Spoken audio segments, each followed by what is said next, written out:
2022년 4월 13일 수요일 40일 특별 새벽 기도에 함께 사도신경 하심으로 살아계신 하나님께 우리의 신앙을 고백하도록 하겠습니다. 전능하사 천지를 만드신 하나님 아버지를 내가 믿사오며 그 외아들 우리 주 예수 그리스도를 믿사오니 이는 성령으로 잉태하사 동정녀 마리아에게 나시고 본디오 빌라도에게 고난을 받으사 십자가에 못 박혀 죽으시고 장사한 지 사흘 만에 죽은 자 가운데서 다시 살아나시며 하늘에 오르사 전능하신 하나님 우편에 앉아 계시다가 저리로서 산 자와 죽은 자를 심판하러 오시리라. 성령을 믿사오며 거룩한 공회와 성도가 서로 교통하는 것과 죄를 사하여 주시는 것과 몸이 다시 사는 것과 영원히 사는 것을 믿사옵나이다. 아멘. 찬송가 94장 주 예수보다 더 귀한 것은 없네. 찬송가 94장 함께 찬양하신 이후에 우리를 대표해서 안성환 안수 집사님께서 대표로 기도해 주시겠습니다.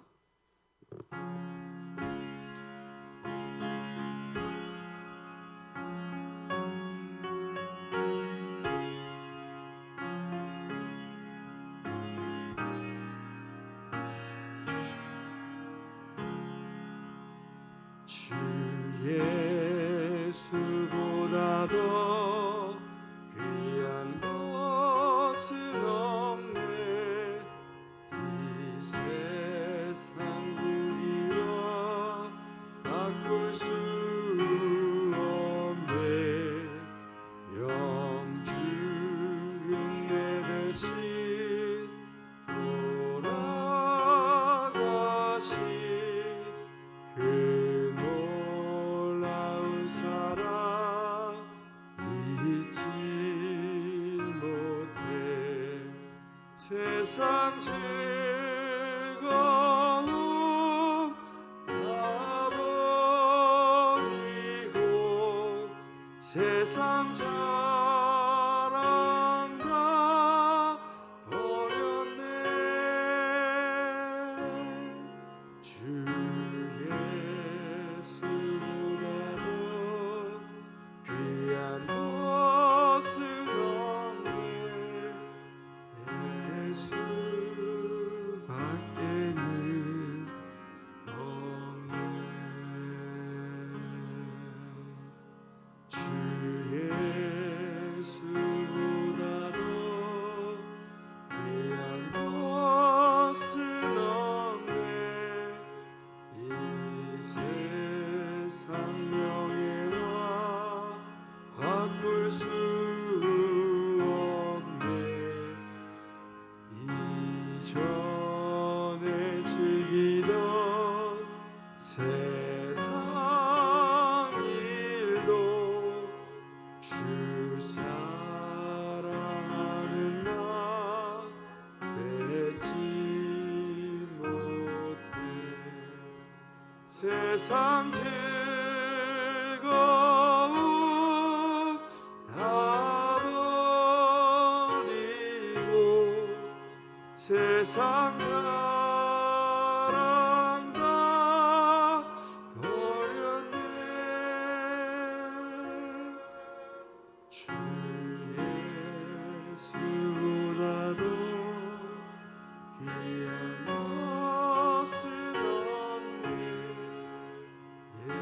예수 밖에는 없네. 주 예수보다 더 귀한 것은 없네. 이 세상 행복과 바꿀 수 없네.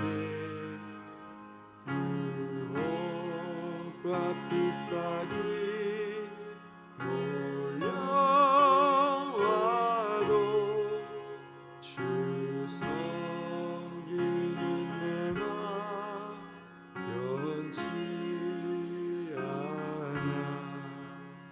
세상 즐거움 다 버리고 세상 자랑 다 버렸네. 주 예수보다 더 귀한 것은 없네.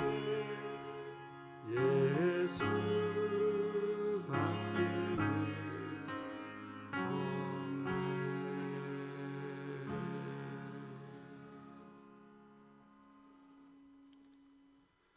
사랑의 하나님 아버지, 날마다 베풀어 주신 크신 은혜와 사랑으로 저희 삶의 모든 것을 주관하여 주시고 보호해 주심에 감사합니다. 새날 이른 새벽을 여시고 부족하고 연약한 저희들을 주님의 전으로 인도해 주시어 예배하게 주시니 감사합니다. 이 예배가 하나님 앞에 온전히 드려지는 예배 되게 하여 주시옵고 홀로 영광 받아 주시옵소서. 연약하고 죄인된 저희들은 하나님의 말씀대로 살아가고자 하지만 여전히 죄인됨을 고백합니다.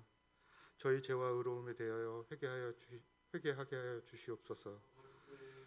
저희들은 하나님의 사랑을 받는 주님의 자녀이기에 하나님이 주신 크신 은혜를 깨닫고 담대히 하나님을 아버지라 부르며 영과 진리로 예배드리게 하여 주시옵고 안식을 누리는 삶이 되게 하여 주시옵소서. 세상은 질병과 전쟁으로 고통받고 있고 이로 인해 저희들 각자의 삶도 여러모로 힘들고 어려운 상황에 직면하고 있습니다. 하지만 상황에 지배되지 않고 항상 감사와 찬양이 되는 삶이 되게 하여 주시옵고 우리의 유일한 안식처가 되시는 주님 안에서 평안을 누리게 하여 주시옵소서. 일상이 주님이 주시는 선물임을 알게 하여 주시옵고 늘 감사와 기쁨으로 하나님과 친밀하게 동행하며 살게 하여 주시옵소서. 교회 성전된 교인이 누리는 안식이라는 주제로 특별 새벽 기도회를 이어가고 있습니다. 이번 특별 새벽 기도회를 통하여 하나님이 말씀하시는 교회에 대하여 알게 하여 주시옵고 예수님을 머리로 한 몸 된 교회, 안식을 누리는 진흥교회가 되게 하여 주시옵소서. 주님과 함께 동행하는 것 그 자체가 기쁨입니다. 오늘도 말씀으로 은혜 받게 하여 주시옵고 믿음으로 주님과 동행함으로 주님의 자녀로서 날마다 성숙하는 저희들 되게 하여 주시옵소서. 이 시간 주님의 말씀을 선포하는 주의사자 성령님의 능력과 권세로 힘입어 생명의 말씀을 전하게 하여 주시옵고 듣는 성도들이 영이 소생하고 병악한 육신이 고침받으며 새 생명으로 거듭나는 복된 시간 되게 하여 주시옵소서. 이 시간 함께 예배드리는 모든 성도들의 심령이 주님의 은혜로 가득 채워 주실 것을 믿사옵고 저희들과 언제나 함께 하시는 예수 그리스도의 이름으로 기도드립니다. 아멘.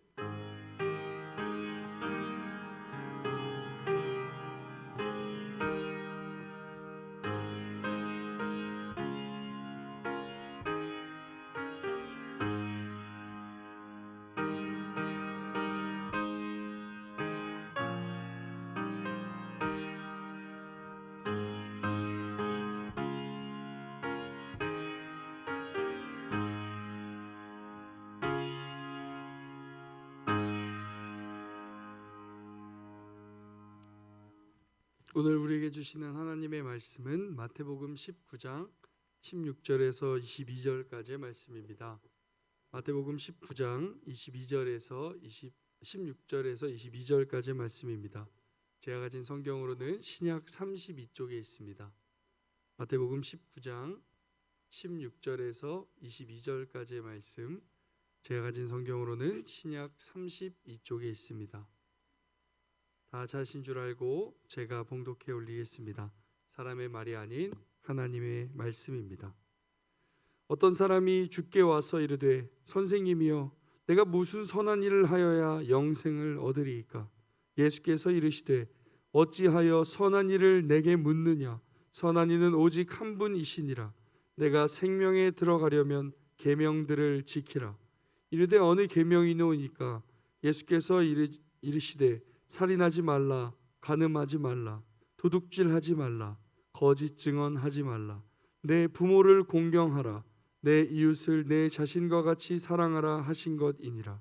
그 청년이 이르되 이 모든 것을 내가 지켰사온데 아직도 무엇이 부족하니이까? 예수께서 이르시되 내가 온전하고자 할진대 가서 내 소유를 팔아 가난한 자들에게 주라. 그리하면 하늘에서 보화가 내게 있으리라. 그리고 와서 나를 따르라 하시니 그 청년이 재물이 많음으로 이 말씀을 듣고 근심하며 가니라. 아멘.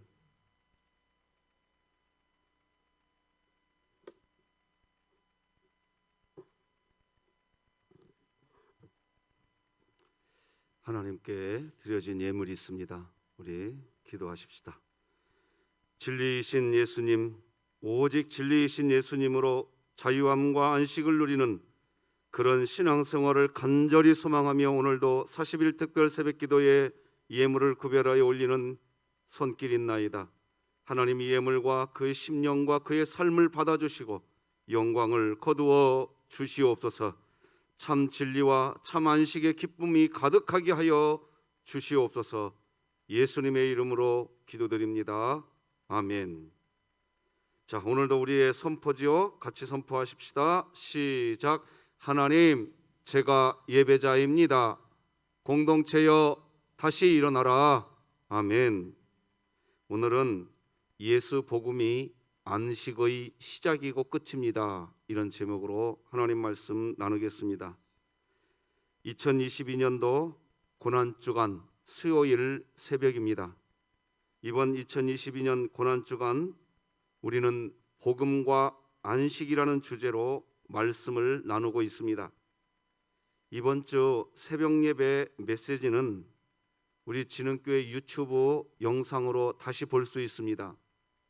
여러분, 이번 주 메시지는 다시 보기 하시면서 새기셔야 됩니다.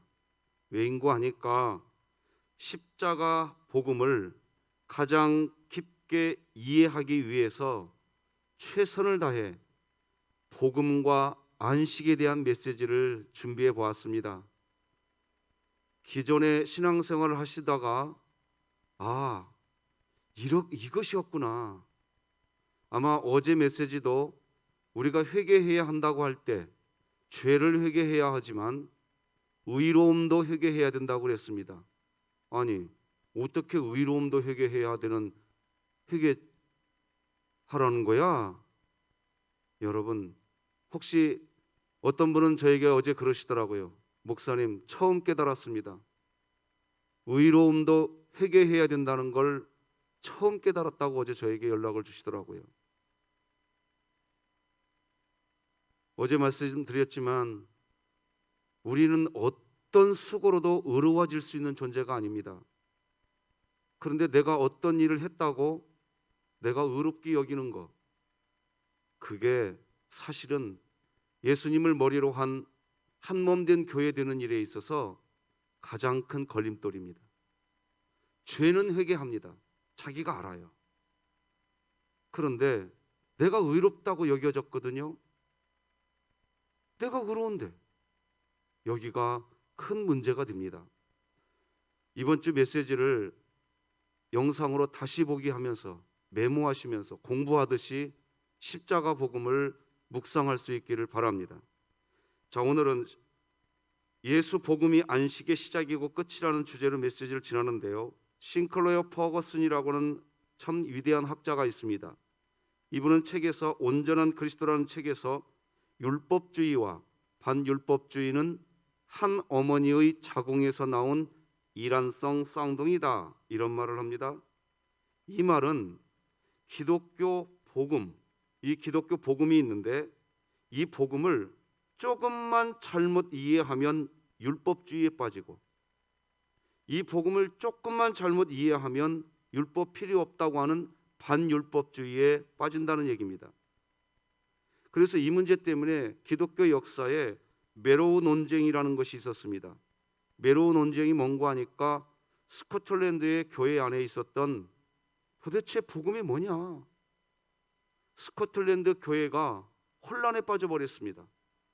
어떤 사람은 율법주의적 신앙생활을 하고 있고 어떤 사람은 율법이 필요 없어 반율법주의적인 신앙생활을 하고 있었습니다. 스코틀랜드 교회 자체가 너무 혼란스러워져 버렸습니다.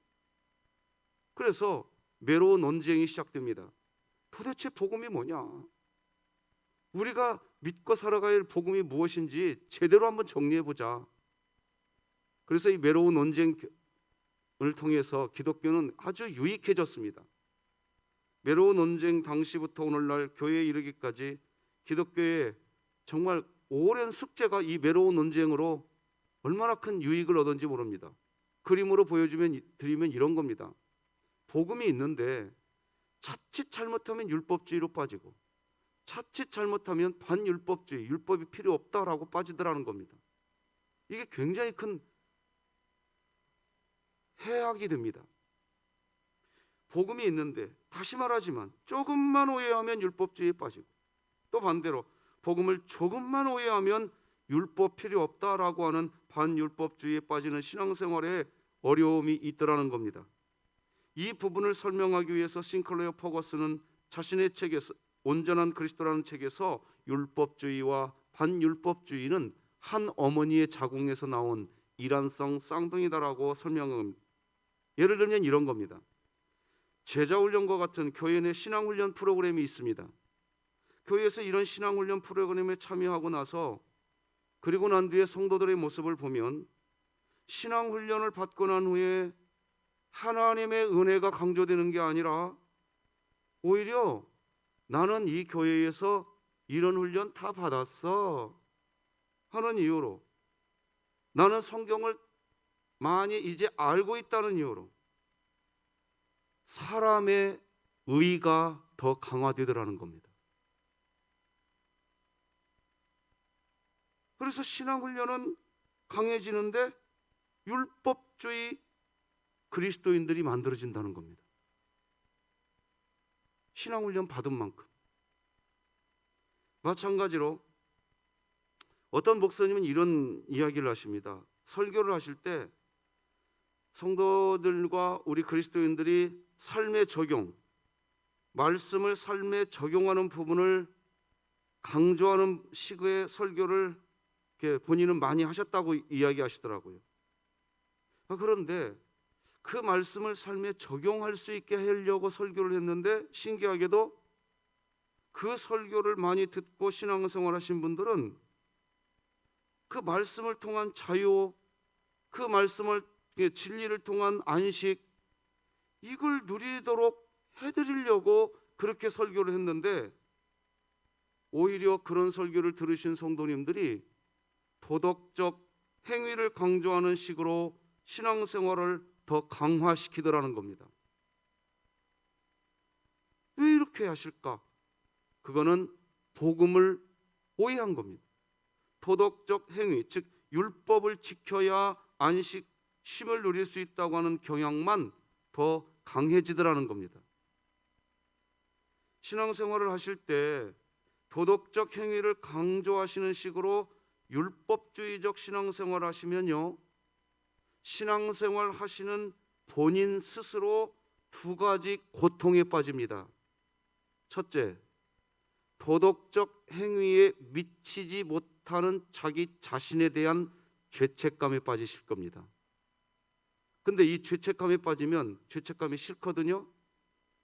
그래서 애써 죄책감을 숨기고 더 의로운 행동을 하려고 하는 그런 식으로 신앙 모습이 드러납니다. 왜? 이것을 숨기고 싶거든. 다른 사람에게 이것이 들통나면 견딜 수가 없어서 그것을 또 더 어떤 의로운 행동을 많이 해가지고 봐, 나는 이런 사람이야. 그래서 공동체 안에 자기를 드러내려고 하는 식으로, 이 죄책감 때문에. 사실은 둘째, 도덕적 행위를 강조하는 교만에 빠지게 됩니다.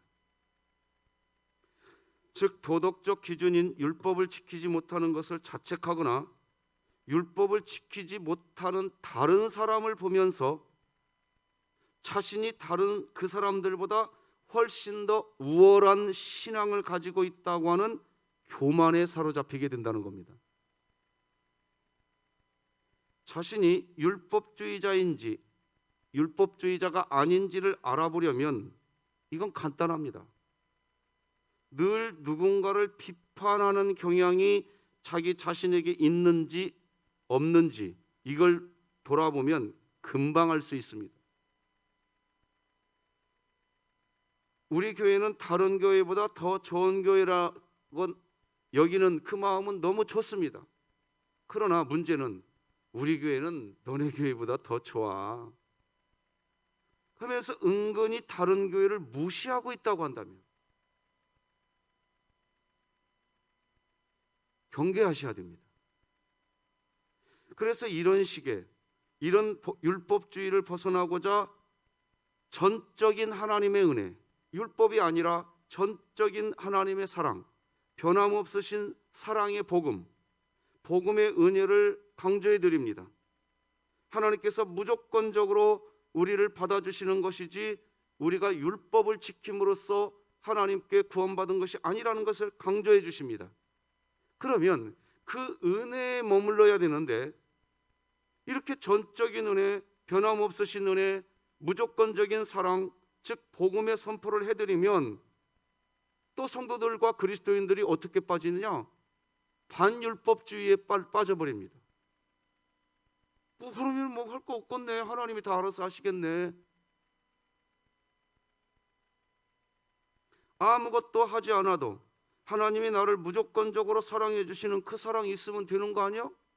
하면서 신앙생활이 반율법주의로 흘러가 버립니다. 즉 하나님께서 전적인 은혜를 베푸신다는 이유로, 하나님께서는 변함없이 우리를 사랑하신다는 이유로, 하나님께서 무조건적인 사랑으로 우리와 함께 해주신다는 이유로, 그 이유 때문에 반율법주의로 흐르게 되더라는 겁니다. 아까 보여드렸던 그림을 다시 보여드리면 이렇게 됩니다. 복음이 있는데 조금 오해하면 금방 율법주의로 빠져버리고, 조금 오해하면 금방 반율법주의로 빠져버립니다. 이단이 어디서 나오느냐? 여기에서 나오는 겁니다. 여기에서. 기독교 이단은 전부 다 이게 원인입니다. 사이비 종교도 다 이것이 원인입니다. 율법주의가 하나님의 율법을 지켜야, 그래야 하나님의 사랑을 받을 수 있다는 그런 마음이라고 한다면, 반율법주의는 아무것도 하지 않아도 하나님은 나를 무조건적으로 사랑하신다는 생각입니다. 언뜻 들으면 하나님이 무조건적으로 나를 받아주시고 사랑해 주신다는 것이 복음인 것 같지만, 깊이 들어가 보면 이런 반율법주의는 그저 율법주의의 반대일 뿐입니다. 은혜의 복음을 깨닫고 은혜를 선포할 때 주의할 점은, 율법주의자가 반율법주의자로 바뀌는 형태의 변화로 빠지는 경우가 있다는 겁니다. 오랫동안 율법주의적인 신앙생활을 하다가 복음을 듣는 순간 반율법주의로 빠져버린다는 겁니다. 싱클레어 퍼거슨이 자신의 책 온전한 그리스도라고 하는 책에서 율법주의와 반율법주의는 한 어머니의 자궁에서 나온 이란성 쌍둥이다라고 한 이유가 여기에 있습니다. 율법주의와 반율법주의는 한 어머니의 자궁에서 나온 쌍둥이라는 말은 그 뿌리가 동일하다는 뜻입니다. 명확하지 않은 근거, 명확하지 않은 복음이 그 복음을 정확하게 이해하지 못하는 상태에서 나온 그릇된 신앙 태도라는 겁니다. 오늘 본문을 보면요, 복음을 오해해서 율법주의적 신앙생활을 하던 어떤 사람이 예수님을 찾아와서 예수님에게 이야기하는 내용이 오늘 본문 내용입니다. 이 사람은 예수님에게 찾아와서 예수님에게 무슨 얘기를 하느냐? 어떤 사람이 주께 와서 이르되 선생이여 내가 무슨 선한 일을 하여야 영생을 얻으리이까? 16절에서 이렇게, 이 사람은 율법주의자였습니다. 그래서 어떤 율법을 지켜야 내가 영생을 얻었습니까? 이 질문을 하고 있는 겁니다. 율법을 지켜야 영생을 얻는 줄 알았어요. 그래서 내가 무슨 선한 일을 하여, 이 사람의 궁금증은 무슨 선한 일을 해야 하는 겁니다. 이 어떤 사람을 신학자들은 말씀드린 것처럼 율법주의적 신앙생활을 하는 분이라고 진단해 놓습니다. 이 어떤 사람은 율법주의에 가까운 신앙생활을 하고 있었지요. 열심히 율법을 지키던 사람이었습니다. 다른 말로 하면 복음을 오해하고 있는 사람이었습니다. 그래서 이 사람은 각종 율법을 열심히 지키는 삶에 초점을 맞춘 신앙생활을 했습니다. 그런데 그렇게 열심히 율법을 지키는 그런 신앙생활을 했는데 자신은 정작 무엇이 영생인지를 경험해 본 적이 없는 거예요. 자신은 영생에 대한 확신도 없습니다. 율법주의적인 신앙생활을 하기에 결국 율법의 기준에 못 미치는 자기 자신의 죄책감에 시달리고 있어요. 그러니까 자기 자신이 죄책감에 시달리는 것을 또 다른 사람이 눈치챌까 봐 더 의로운 행동을 막 해댑니다. 그래서 나는 이런 의로운 사람이라고, 나는 이런 율법을 지키고 있는 사람이라고 자기를 자꾸 포장하느라고 신앙생활의 모든 시간을 자기 포장하는 데 시간을 씁니다. 그래서 다른 사람으로 하여금 봐, 나처럼 열심히 신앙생활하는 사람이 있으면 나와봐. 둘째, 다른 사람이 율법을 지키지 못할 때 교만해져 버립니다. 그러니까 자기 죄책감과 교만, 이 시속 게임만 하느라고 영생을 경험해 보지를 못하는 거예요. 예수님은 이런 상황에 있는 이 사람이 자신의 율법주의적인 상태, 율법주의적인 신앙생활로 인하여 안식을 누리지 못하죠. 왜 안식을 누리지 못할까요? 안식은 뭐라고 그랬죠? 영적 예배가 안식이고 예수님을 머리로 한 몸 된 교회 되는 게 안식이라고 했는데, 맞죠? 교회된 지체들과 화목하는 게 안식이라고 그랬어요. 이게 기독교 안식이에요. 그런데 다른 사람을 판단하고 있으니 누구하고 교회가 되겠습니까? 그렇게 열심히 율법은 지키는데 교회 되지를 못해요. 그러니 이 사람에게는 안식이 없는 거예요. 안식이 없는 것, 즉 영생이 없는 거예요. 안식은 그렇게 중요합니다. 안식을 경험하는 게 영생을 경험하는 겁니다. 쉼을 경험하는 게, 자유함을 경험하는 게 영생을 경험하는 거라고요. 기독교에서 말하는 영생이 뭐냐? 안식으로 영생을 경험하는 겁니다. 그러니 이 사람은 안식을 누린 적이 없는 거예요. 쉼을 누린 적이 없는 거예요. 영생이 뭔지를 모르는 거예요. 그래서 이런 사람에게 직면시킵니다. 예수님이 직면시켜요. 17절 우리 같이 한번 읽어볼까요? 시작. 예수께서 이르시되 어찌하여 선한 일을 내게 묻느냐? 선한 이는 오직 한 분이시라.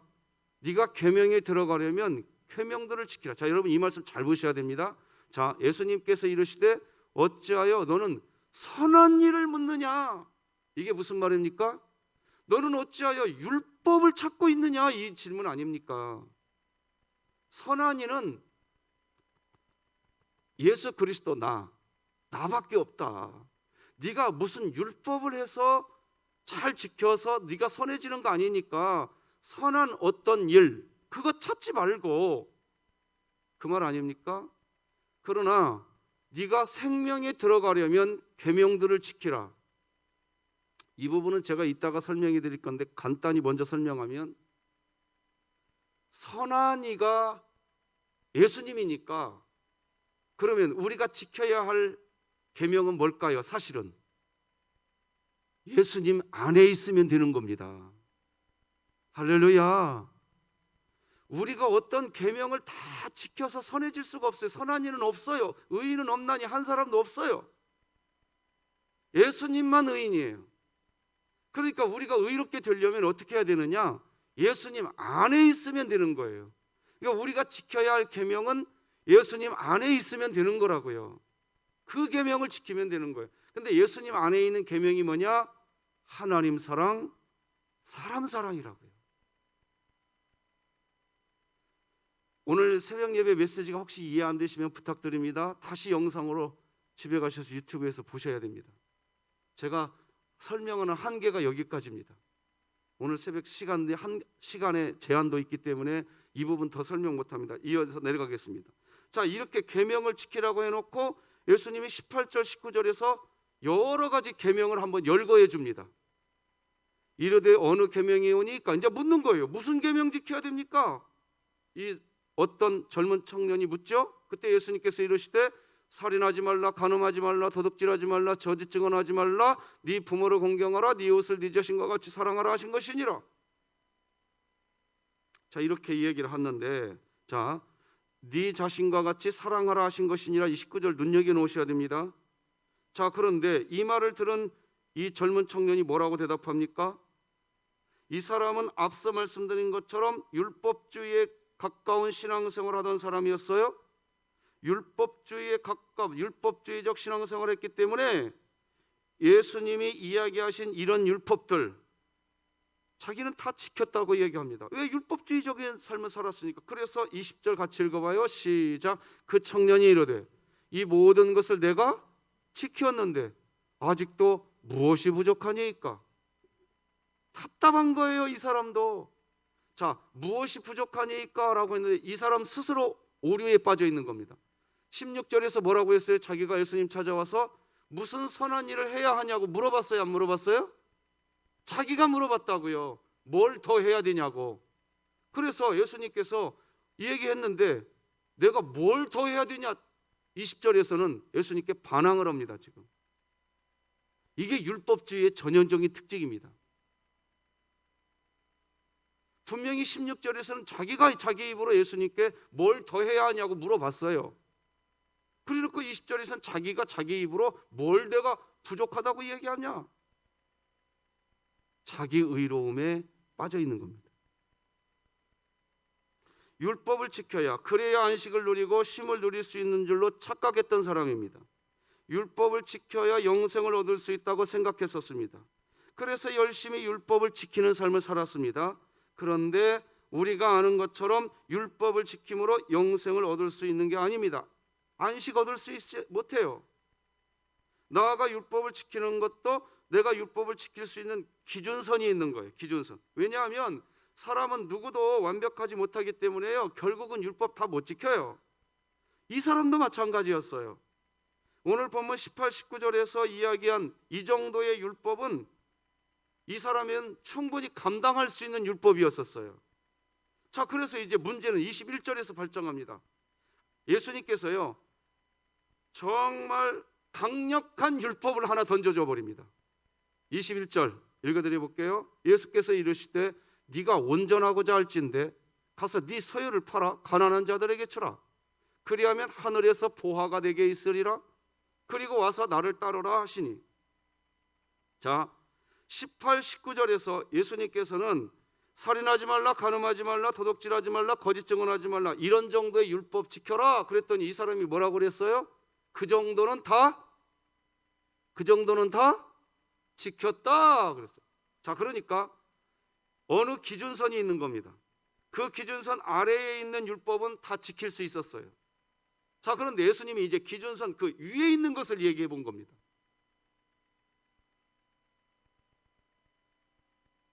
네 소유를 팔아 가난한 자들에게 주라. 그리하면 하늘에서 보화가 내게 있으리라. 그리고 와서 나를 따르라. 이렇게 이야기하십니다. 이 율법은 사람이 지킬 수 있는 율법이 아닙니다. 어떻게 지킵니까? 여러분은 여러분의 소유 다 팔아갖고 가난한 사람에게 줄 수 있으실까요? 이건 정말 어려운 일이에요. 그런데 예수님이 지금 한번 도전시켜보는 겁니다. 율법주의자에게 도전시켜보는 거예요. 아닌 게 아니라 사람의 의로움으로는, 사람의 수고로는 율법 지킬 수 있다 없다? 못 지켜요. 못 지킨다고요. 그래서 이 청년에게 직면시켜주고 있는 거예요. 야, 청년아, 너 율법 지켜갖고 의로워지고 영생을 경험하려고 하고 안식을 경험하려고 하는데 너 율법 못 지켜. 그걸 알려주고 있는 거예요 지금. 자, 22절 같이 읽어보십시다. 시작. 그 청년이 재물이 많음으로 이 말씀을 듣고 근심하며 가니라. 율법주의적 신학은 복음을 모르는 신앙입니다. 영생을 몰라요. 안식이 뭔지도 몰라요. 열심히 합니다. 그런데 안식이 뭔지도 모른다고요. 율법주의는 그런 거예요. 그러니 재물 때문에 근심하면서 갔다고 하는데 여러분 22절을 다시 한번 봐보세요. 뼈에 사무치도록 가슴 시리는 말이 하나 나와요. 한번 따라서 해볼래요? 이 말씀을 듣고. 이게 뼈에 시리도록 가슴 아픈 말입니다. 들었어요, 말씀을. 복음을 들었다고요. 율법으로는 안 되는구나. 내가 예수 안에 있으면 되는구나. 지금 대화 속에서 들었다고요. 대화의 행간을 읽으시기 바랍니다. 그런데 이 사람은 근심밖에 안 나와요. 자기 자신에게는 근심이죠. 이것이 다른 사람에게는 분노가 되는 겁니다. 이제 이런 말이 있습니다. 율법주의자가 은혜를 잘못 받으면 반율법주의자가 되고 반율법주의자가 은혜를 잘못 받으면 율법주의자가 된다. 이렇게 되는 이유는 모두 명확한 복음에 대해 오해하기 때문에 생기는 결과입니다. 그렇기에 우리가 복음, 하나님의 무조건적인 은혜, 전적인 사랑, 은혜의 복음을 전하고 은혜의 복음 안에서 살아간다고 하면서 율법주의자를 양산할 수도 있고 교회가 반율법주의자를 양산할 수도 있는 겁니다. 이걸 교회는 경계하셔야 되는 겁니다. 그렇다면 율법주의자도 아니고 반율법주의자도 아닌 진짜 복음의 길을 걷게 하려면 어떻게 해야 할까요? 성경의 대가이로 알려진 앞서 말씀드린 데이비드 폴리스는 이런 말을 합니다. 율법주의적인 신앙은 하나님의 사랑을 조건적으로 생각한다. 조건적인 사랑의 복음은 내가 하나님의 말씀을 순종하면 그때 하나님이 나를 사랑해 주신다고 하나님을 오해하여 죄책감과 교만한 모습으로 신앙생활을 한다. 나아가 반율법주의는 하나님의 사랑을 무조건적인 것이라고 생각한다. 무조건적인 사랑으로 생각하면서 방종으로 흐를 위험이 있다. 왜냐하면 나의 어떤 조건과 상관없이 하나님이 무조건적으로 나를 사랑하신다고 생각하기 때문이다. 그렇다면 복음이 말하는 하나님의 사랑은 무엇일까요? 성경이 말하는 복음, 성경이 말하는 하나님의 복음은 이겁니다. 하나님은 나를 사랑하시는데 하나님이 기뻐하시는 하나님의 아들 예수 그리스도 안에서 나와 우리를 사랑하신다. 지금 이 자막의 메시지를 새겨 놓으셔야 됩니다. 이 자막의 메시지를 세 가지로 풀어도 보겠습니다. 이렇게 풀 수 있습니다. 첫째, 예수 그리스도께서 십자가에서 내가 지켜야 할 나의 모든 율법, 나의 모든 조건을 예수님이 성취해 주신 줄로 믿으십니까? 믿으십니까? 예수님이 율법을 그러면 지켜주신 겁니다. 다 율법 지키신 겁니다. 성경에 나와요. 제가 시간이 없어서 다 지금 찾아드리지 못하는데, 그러니까 율법을 예수님이 완성해 주신 줄로 우리 진흥교회는 그냥 믿으시기 바랍니다. 그러니까 복음은 뭐냐? 그냥 예수님 안에 있으면 되는 겁니다. 자, 둘째입니다. 이제 나는 구원받았지만 여전히 죄인이다. 즉 율법에 명시된 죄에 대한 회개의 기도가 필요한 사람이다는 뜻입니다. 이 말은 무슨 말이냐? 두 번째 잠깐 자막 계속 놔둬보십시오. 이 말은 무슨 말이냐? 우리는 구원은 받았지만 또다시 죄를 짓더라 안 짓더라? 져요. 그래서 우리는 구원받은 죄인이에요. 그렇기 때문에 우리에게 율법의 기준이 있어야 되겠어요? 없어야 되겠어요? 있어야 돼요. 율법의 기준이 없으면은 구원은 받았지만 우리가 죄를 또 짓는다고요. 율법이 있어야 죄를 깨달음이니라. 할렐루야. 율법이 없으면 죄 못 깨달아요. 기준이 없잖아. 이게 죄인지 이게 죄가 아닌지 기준이 없잖아요. 그러니까 율법이 있어야 되는 거죠. 이게 반율법주의로 빠지면 안 되는 거예요. 자, 이제 세 번째. 여전히 죄인, 즉 여전히 나는 율법을 지키지 못하는 나약한 존재로서 하나님의 사랑을 받지 못할 죄인임은 변함이 없지만 예수 그리스도의 사랑과 희생 덕분에 나는 하나님이 기뻐하시는 사랑받는 자녀가 되었다. 이걸 복음이라고 이야기하는 겁니다. 자, 그러니까 예수 그리스도 안에 들어가 있으면 예수님이 율법을 다 지켰기 때문에 내가 율법주의가 되지 않고 그 안에서 사랑을 누리고 안식을 누리면 되는 거고, 예수 그리스도 안에 그냥 있으면 그 예수 그리스도께서 우리가 지은 죄를 그분이 또다시 용서해 주시기 때문에 우리는 그 예수 그리스도 안에 있으면 율법을 통해서 죄를 깨닫을 때마다 하나님, 제가 이런 죄를 지었습니다 하면서 예수 안에 가지가 포도나무에 붙게 되는 겁니다. 붙어 있는 겁니다. 항상. 제가 어렸을 때 부흥 강사 목사님이 우리에게 어렸을 때 이렇게 부흥을 하셨어요. 하나님에게는 두 개의 손이 있대요. 두 개의 손이 계시는데 한 손으로는 하나님이 우리 손을 꽉 잡고 계신대요. 근데 한 손은 우리가 하나님의 손을 잡아야 된대. 이 손은 하나님은 이렇게 오고 계신대 그냥. 그럼 우리가 이 손을 잡아야 된대요. 우리가 하나님 손을. 하나님은 끊임없이 우리를 잡고 계시는데 우리가 이 하나님의 손을 잡질 않는다는 거예요. 이 손을 잡는 거, 그러면 다 잡히는 거예요. 이렇게 이 안에 있으면, 그리스도 예수 안에 있으면, 가지가 포도나무에 붙어 있으면 그냥 열매를 많이 맺게 되는 줄 믿으시기 바랍니다. 가지가 포도나무에 붙어 있는 것이 무엇으로 증명되느냐? 하나님 사랑, 사람 사랑으로 증명되는 겁니다. 말씀 맺겠습니다.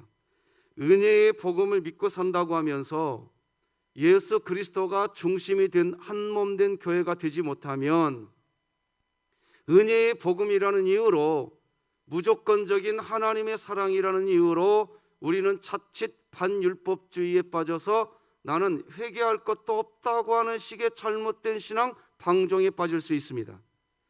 회개가 없는 은혜, 감사와 감격이 없는 은혜, 이걸 구원파라고 그래요. 구원파는 회개 안 해도 된다고 가르치거든요. 나는 하나님으로부터 무조건적으로 받아들여졌다는 생각은 또 다른 교만을 낳게 되어 다른 지체와 한 몸 된 교회가 되지 못하고 결국 안식이 없는 신앙인이 되고 맙니다. 반면에 내가 어떤 조건을 채워야 한다는 식의 신앙생활, 즉 율법주의적인 신앙생활은 늘 자기 자신을 스스로 죄책감에 빠지게 하고 타인을 인정하지 못하는 교만에 빠지게 됩니다. 결코 다른 지체와 한 몸 된 교회가 될 수 없을 뿐 아니라 안식이 없는, 영생이 없는 신앙인이 되고 맙니다. 결국 복음 안에 있는 신앙은 예수님 안에 있는 신앙이어야 합니다.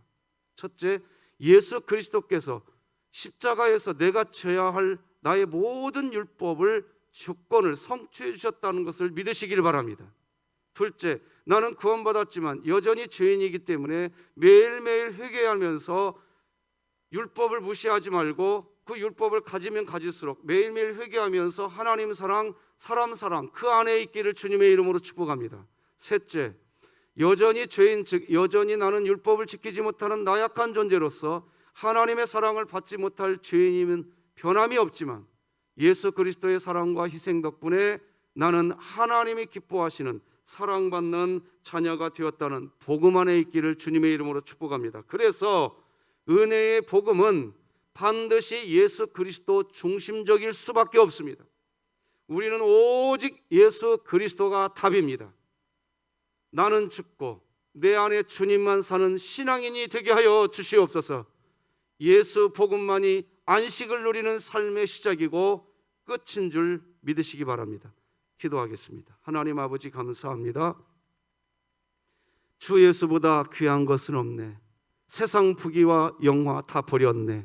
주 예수보다 귀한 건 없네. 주 예수 그리스도 안에 그 안에서 살아가는 저희들 되게 하여 주시옵소서. 예수님의 이름으로 기도드립니다. 아멘. 예수님의 은혜와 하나님 아버지의 사랑과 성령님의 교통하심이 우리 진흥교회 모든 성도들의 심령과 생업과 가정과 자녀들 인생 위에, 우리 진흥교회 위에 이제로 영원토록 함께할지어다. 아멘.